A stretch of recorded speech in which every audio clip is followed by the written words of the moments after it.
اور ہم نے آسمان اور زمین کو اور جو مخلوقات ان دونوں کے درمیان ہے اس کو کھیل تماشے کے لیے پیدا نہیں کیا۔ اگر ہم چاہتے کہ کھیل کی چیزیں بنائیں تو اگر ہم کو کرنا ہی ہوتا تو ہم اپنے پاس سے بنا لیتے، نہیں بلکہ ہم سچ کو جھوٹ پر کھینچ مارتے ہیں تو وہ اس کا سر توڑ دیتا ہے اور جھوٹ اسی وقت نابود ہو جاتا ہے۔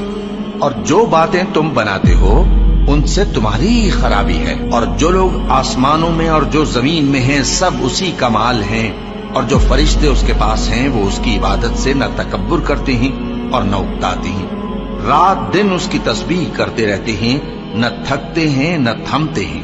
بھلا لوگوں نے جو زمین کی چیزوں سے بعض کو معبود بنا لیا ہے تو کیا وہ ان کو مرنے کے بعد اٹھا کھڑا کریں گے؟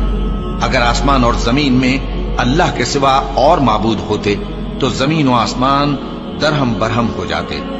جو باتیں یہ لوگ بناتے ہیں تو اللہ جو مالک عرش ہے ان باتوں سے پاک ہے۔